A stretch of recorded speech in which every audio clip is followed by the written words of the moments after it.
রবীন্দ্রচন্দ্র দাস মহাশয়কে।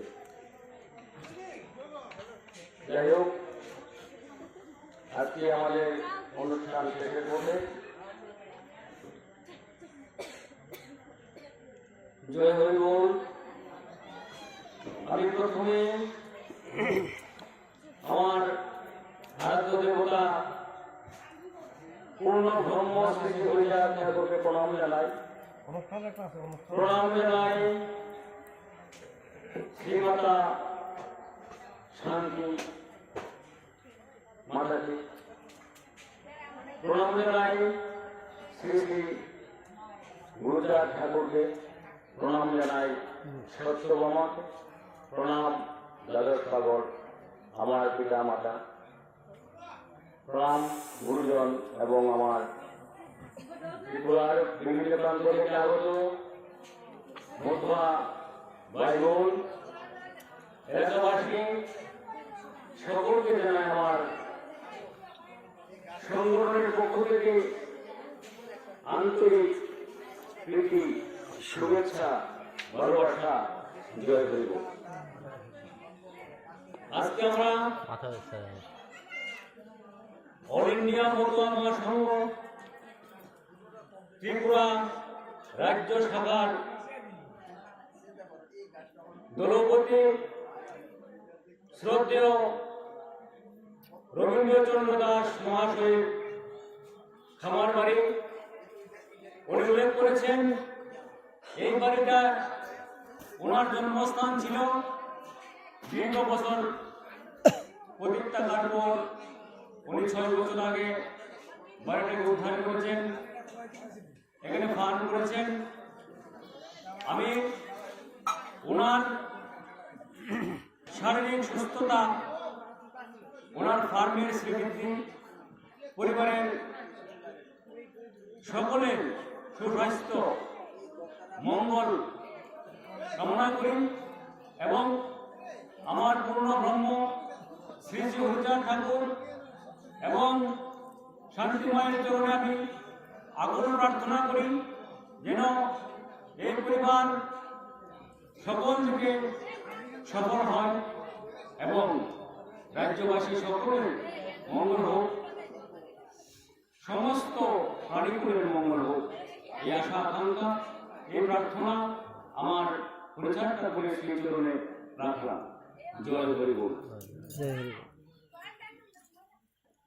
আজকে আমরা বিশেষ একটা মুহূর্ত, বিশেষ একটা সময় আমরা কাটিয়েছি। অল ইন্ডিয়া মতুয়া মহাসংঘ বা মতুয়া নামটা কি, এটা কোথায় থেকে এলো? অনেকে প্রশ্ন করেছেন আমাকে, এমন দেবতা তো কখনো দেখিনি, এটা আবার কোন ঠাকুর? স্বাভাবিক এই প্রশ্নটা আসবেই। আর আসার জন্য আমাদের সেই প্রচার প্রসার। আমি যারা দূরে আছেন, রাস্তায় আছেন, বাইরে হাঁটাহাঁটি করছেন, আমি সকলকে অনুরোধ করবো যাদের সম্ভব হয় ভিতরে আসুন, আসন গ্রহণ করুন। আর যাদের সম্ভব হয় না, দূর থেকে অন্তত আমার 2-4টি কথা শোনার অনুরোধ রাখবো এবং অনুরোধ রাখবো বিশেষ করে হৃদয়ঙ্গম করার জন্য, ভাববার জন্য, যুক্তি দিয়ে বিবেচনা করার জন্য। আমি প্রথমেই বলবো মতুয়া সবগুলি প্রতি স্মরণে বলবো, কারণ আমাদের কারোর সময় নেই শোনার। হয়তো আমার সময় আছে, আলোচনা করবো, কিন্তু আমার সময় নেই শোনার। আমি বলতে পারবো কিন্তু শুনতে পারবো না, শোনার সময় নেই। তাই সবগুলি কথাই আমি সংক্ষিপ্ত আলোচনা করবো। যদি কারোর কোনো প্রশ্ন থাকে সামনে এসে আমার সাথে সরাসরি প্রশ্ন করুন, আমি প্রশ্নের উত্তর দেওয়ার আপনার চেষ্টা করবো।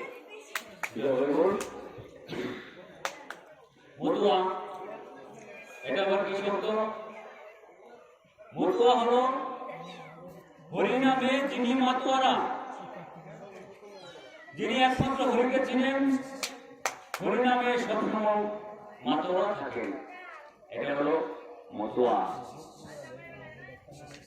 এবার মতুয়া কারা অনেকে অনেকভাবে ব্যাখ্যা করেন, অনেকভাবে বুঝেন। আসলে মতুয়া হলো হরিনামে যিনি মাতোয়ারা, তারাই হলো মতুয়া। কোন সম্প্রদায়গত ব্যাপার নয়, জাতপাতের ব্যাপার নয়। এখানে আমার বাংলাদেশের উড়াকান্দিতে তিনপুরি মিয়া নামে একজন ছিলেন।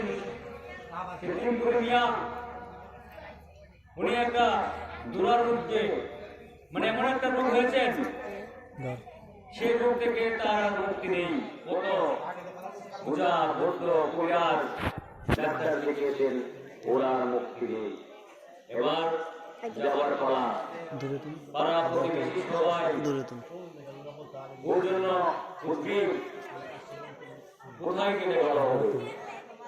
তখন একজন বলল তার ভাই, দেখো না ভাই, ওই যে উড়াকান্দি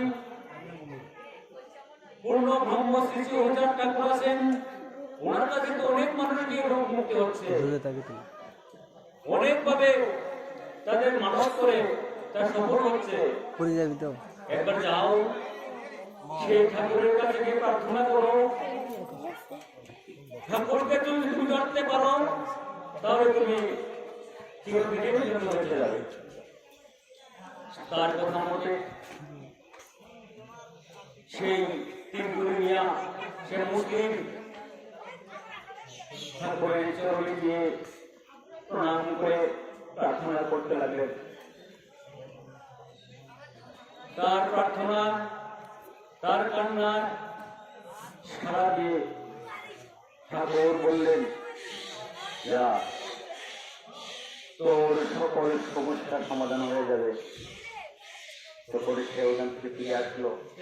তার কদিন বাদে আস্তে আস্তে আস্তে আস্তে আজও সে তিনপুরি মিয়ার ছেলের ছেলে অর্থাৎ নাতি এখনো তার বাংলাদেশ দল আছে।